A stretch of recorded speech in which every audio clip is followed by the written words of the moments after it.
Everyone, welcome to my channel. I hope you are doing well and you are studying very well because our exam is approaching and I have qualified NET and I'm preparing for JRF. So today we are going to revise the banking PYQ. So let's start. Firstly, this question like investor protection and education fund कब आया था, ये जो है बहुत बार पूछा गया है.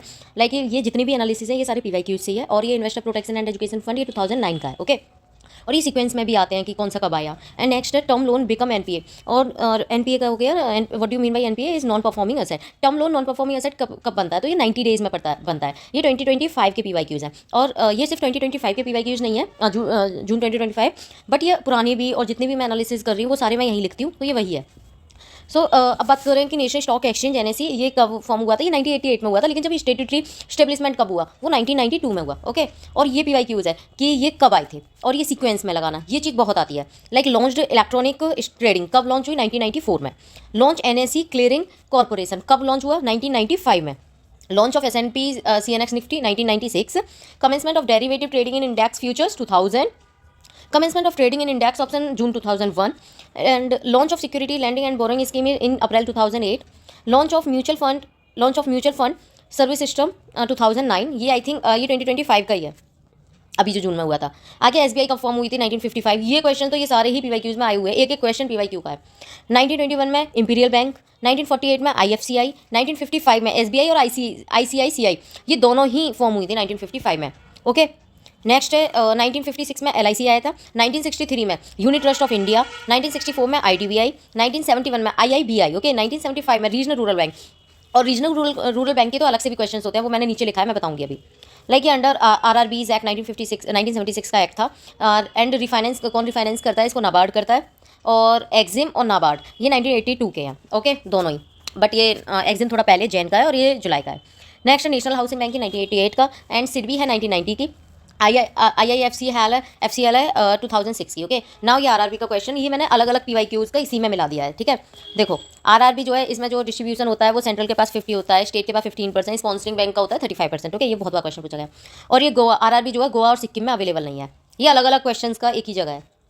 और ये फर्स्ट स्टैब्लिश हुआ था 92 अक्टूबर 1975 में. और जो प्रथम बैंक थी, प्रथम बैंक पहली बैंक, ये प्रथम bank Moradabad UP, sponsored by syndicate bank ने स्पॉन्सर किया था. ओके आगे ऑथराइज कैपिटल कितनी होनी चाहिए, 5 to 2000 करोड़. ओके आगे मिनिमम इश्यूड कैपिटल रेज 25 से लेकर 1 करोड़ तक. मिनिमम कैपिटल फॉर स्टार्टिंग, हाँ स्मॉल फाइनेंस बैंक स्टार्ट करने के लिए कितनी मिनिमम कैपिटल होनी चाहिए, ये आरबीआई ने प्रेस्क्राइब किया 200 करोड़. ओके नेक्स्ट है हमारा, ये मैंने HPSC के हैं, जो असिस्टेंट प्रोफेसर का एग्जाम हुआ था ना, ये उसका है. ओके तो ये नचिकेत मोर कमेटी ये किसके लिए फॉर्म हुई थी, ये comprehensive financial service for small business and low income house hold, उनके लिए फॉर्म हुई थी. पीजे नायक कमेटी किसके लिए हुई है, governance of public sector bank. Okay Raghuram Rajan committee finance sector reforms के लिए हुई थी. और आगे है deposit insurance and credit guarantee corporation amendment act, ये कब का है, ये ईयर 2020 अमेंडमेंट एक्ट की बात हो रही है. ठीक है ये 2021 में हुआ था. इश्यूड करता है डिपॉजिट अप टू 5 लाख तक. ठीक है अमेंड हुआ था, ये पहले कम था, 2.5 लाख था. Banning of unregulated deposit scheme act ये कब आई, ये 2019 में आई, अनरेगुलेटेड डिपॉजिट स्कीम एक्ट. आगे पेमेंट और सेटलमेंट सिस्टम एक्ट ये कब आया, ये 2007 का एक्ट है. ओके आगे मनी मार्केट और capital market. Money market like short, जिसे हम शॉर्ट मार्केट बोलते हैं, और वीकेंड से ये लेस देन 365 डेज की होती है. और कैपिटल मार्केट तो 1 साल से ज़्यादा की होती है. ठीक है अब मनी मार्केट के इंस्ट्रूमेंट क्या होता है, like call money, trading, treasury bill हो गया, सर्टिफिकेट ऑफ डिपॉजिट हो गया, कमर्शियल पेपर हो गया. ठीक है आगे अब सेबी की बात करें तो सेबी 1988 में, मैंने बताया था पहले भी, मतलब देखो यही चीज़ अभी पहले भी लिखी थी हमने, कहीं कहीं इधर ही थी, अभी पढ़ा था ना, चलो कोई नहीं. ये देखो सेबी 1988 में हुई थी. स्टेटरी कब हुआ था, 1992 में. और IRDAI ये 1999 की है. एंड PFRDA ये 2003 का है. और स्टेटरी कब हुआ था, PFRDA act 2013 came into effect, ये 2014 में ये हुआ था. Okay PFRDA. आगे ग्रीन शू ऑप्शन क्या होता है, जब कंपनी शेयर करती है फॉर फर्स्ट टाइम, पहली बार जो शेयर करती है, allow to sell additional share to public, to sell additional up to 15% तक. ठीक है पब्लिक के 15% तक बोलती है. आगे पेनी स्टॉक क्या है, लो प्राइस लो प्राइस स्टॉक होता है. पार्टिसिपेटरी नोट्स क्या होते हैं, ये डेरिवेटिव इंस्ट्रूमेंट होते हैं. ओके ठीक है हाँ ये मैंने एक एग्जांपल लिखा था.